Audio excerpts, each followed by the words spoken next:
only on DAZN, July 12th. Ring 3, Berlanga versus Sheiraz and Stevenson versus Cepeda. They're in their prime, they're hungry, and they're done being called the future. Berlanga versus Sheiraz, Stevenson versus Cepeda. Ring 3, live, only on DAZN. Buy now at DAZN.com/boxing.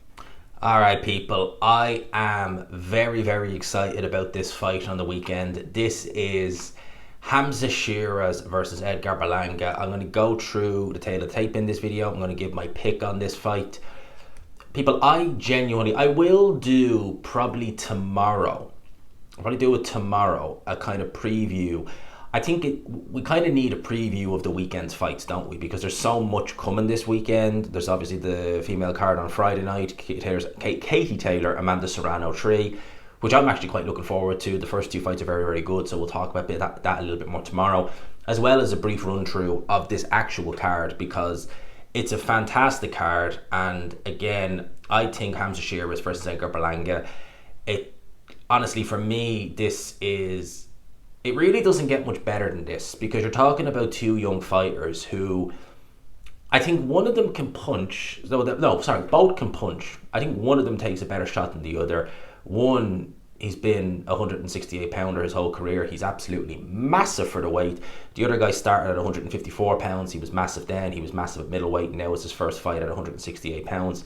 For me, this has all the recipes for a thrilling fight. It really does. Let's just talk over the tail of the tape really, really quickly. We have HAMZAH SHEERAZ, 26 years old, from Ilford in Essex, which is just on the border with London. He brings to the ring a perfect record of 22 fights, 21 victories, 1 draw, 17 wins by way of knockout. That 1 draw coming in his last fight against Carlos Adames. We will talk a little bit about that.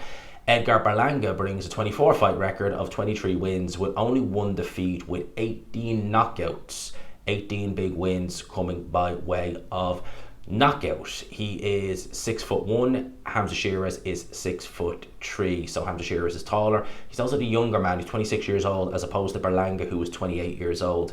That sole defeat came against Canelo Alvarez September of last year. He was soundly beaten on points. He was down in round number 3. As I said, soundly beaten. Made his return to the ring in March just gone. He missed weight and he fought that Jonathan Ortiz guy. Less said about that, the better. Got rid of him in the first round. That guy was I think had been out of the ring for a couple of years.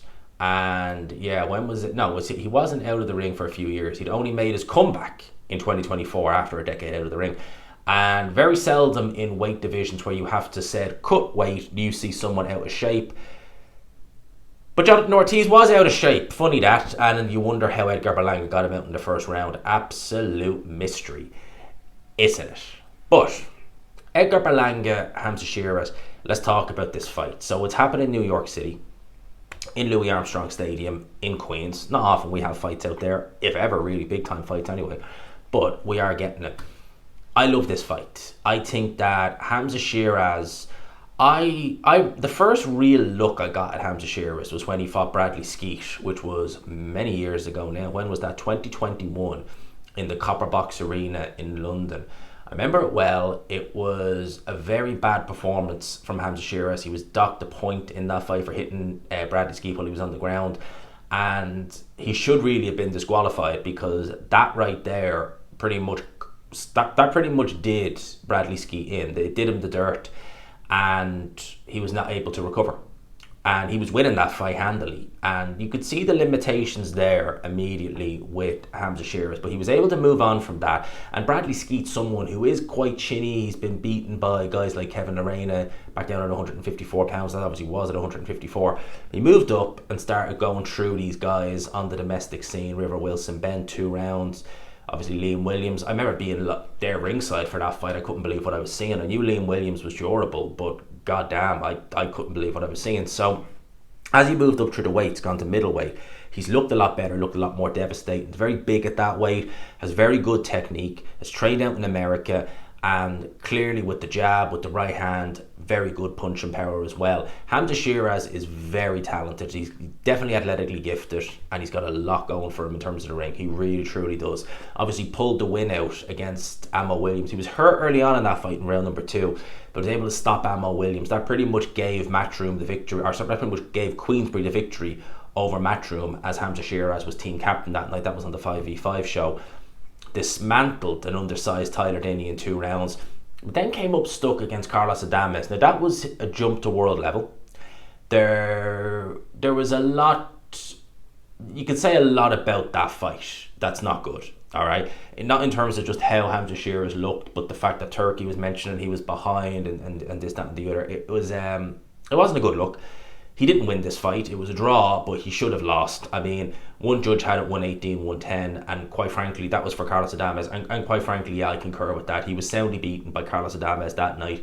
He couldn't keep Carlos Adames off him. He couldn't get used to his movement. He's actually being pushed back at times by Carlos Adames, and it did make me wonder, is Hamza Sheiraz one of these fighters where, when it's all going well, when he can control you on the outside, because you could argue that the reason why he hit Bradley Skeet when he was down in their fight was because he couldn't control Bradley Skeet. He was getting outboxed, he was getting pieced up a little bit in there, never really getting hurt, but you got the impression he wasn't in control. And he never really seemed to take a foothold in that fight against Carlos Adames. The movement from Adames, it was a very good display, and Adames clearly won the fight. So it did have me wondering, do we have a bit of kind of on-top syndrome here with Hamza Sheiraz? Contrast that to Edgar Berlanga, and, it is very different. I mean, Edgar Berlanga was promoted by Top Rank for the longest time. I was made aware of him about 2019, 2020. I seen a couple of his fights in the bubble, actually, when they were doing them in the bubble back in 2020. We all know why. And definitely big, hits hard, you can tell that. But there was never anything that jumped out at me about Edgar Berlanga. There wasn't really anything at all. He was powerful, and that was about it. Had his first step-up fight against Damon Nicholson. Didn't look good in that fight. Fought on the undercard of Tyson Fury, Deontay Wilder 3. And he really didn't look good against that fight. That was against Marcelo Kerkeris, I think is how you say his name. Bear in mind, he was stopped by Billy Joe Saunders. Billy Joe Saunders not known for being a puncher. Yeah, he stopped this guy. Berlanga was down in round 9. And a lot of people, I remember watching that fight live thinking, this could go either way. So he didn't look good in that fight. Fought Steve Rolls, again, uninspired. Fought Alexis Angulo, a contender, faded contender by that stage. Again, you see what I mean? Not looking good. Fought Jason Quigley. And Jason Quigley, a career middleweight, not a good fighter. No offense, Jason Quigley, but you're not. This guy was stopped by an ancient, what was his name, Terrio Johnson, a couple of years ago. So, yeah, went the distance with him, dropped him a couple of times, but lost plenty of rounds in there. Fought Padraig McCrory, was able to stop him. That was his first stoppage in a while before losing to Canelo Alvarez. So you see what I mean here. We're dealing with a fighter who's quite limited. In terms of technique, you would imagine, and actually in terms of speed, in terms of technique, it's got to be with Hamza Sheiraz. It's in fact, there's no ifs or buts. It's definitely with Hamza Sheiraz. But in terms of who is the bigger of the two, who's the bigger puncher, who's the more physical, who's the more stronger, I would say it's Berlanga. Power, they might be much of a muchness. There really is. But I think that, as is so often the case, you could have all the power in the world, but if you don't have the technique to be able to deliver it properly, like at the end of the day, getting 16-0 with 16 knockouts all in the first round is great, but it's indicative of the opponents you're fighting that you're able to do that. As soon as he started stepping up, and bear in mind, he was stepping up against guys who've been stopped by lesser punchers in some cases, he's not able to put a dent in them. That tells me that, he's a limited fighter, but he is the bigger of the two. Hamza Sheiraz at middleweight and certainly at 154 was always the bigger of the two, but whoever he was fighting. So it's going to be interesting to see how he is able to, react, be it in there, because Hamza Sheiraz is going to be not undersized, no, but he'll be the smaller of the two, certainly in there come fight night. And it's going to be interesting to see how he deals with that mentally. Hamza Sheiraz has sold this event very well. He's been the respectful, suited and booted. Really nice suits he has as well, actually, by the way. Edgar Berlanga has been the loudmouth, trash talker. Again, I do wonder how that will be. And also, you got to bear in mind, this is Hamza Sheiraz's first fight with Andy Lee. He's moved to Dublin, and they're training in Ballybrack, which is South Dublin. I think it's Ballybrack anyway, which is South Dublin. Really nice. South Dublin is just lovely in general.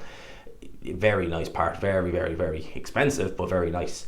So it's interesting to see. He's going to be closer to home. He's not in America. He's in Dublin. No time difference. And Andy Lee is a great trainer. How is that dynamic going to work, though? If you go and train with a new trainer, you ideally need a fight or two to get just accustomed to how they do things. How are you going to be able to gel with Andy Lee straight off the bat? Is there going to be some growing pains there? Potentially. We have to wait and see. I love this fight. I got to give a pick, and I can see drama in this fight. I can see both guys touching the canvas, to be honest with you. Or certainly I can see both guys having a crisis in there. Who do I think takes the better shot? I would say it's much of a muchness, really. I mean, you're getting dropped by that Marcelo Carreras guy. He's not a big puncher, never a big puncher. You're getting dropped by him. Canelo drops loads of people. He is a big puncher. That's different. Hamza Sheiraz, you're getting stunned by Ammo Williams, who's not a devastating puncher. You do have to look and ask the question. If it gets tough for Hamza Sheiraz in there, I wonder, will he take the initiative? That's a big question. Will Andy Lee be able to word and get the words in such a way to get him to take the initiative? I don't know. That's the honest question. I think he's the more talented of the two. I think he hits just as hard, maybe not quite as hard, but so much better technically. I think it'll see Hamza Sheiraz through to a win. I'm going Hamza Sheiraz to win this fight on points. I'll do a full preview of the card, probably might record it later on tonight, but I'll probably upload it in the morning at some point. But that is my pick for this fight. I love it. I absolutely love it. I won't be doing a watch along because it's on in the wee hours of the morning, and I struggle badly with those. I love staying up for the fights, but doing a watch along, it's just I can't. They're tough. They're not easy.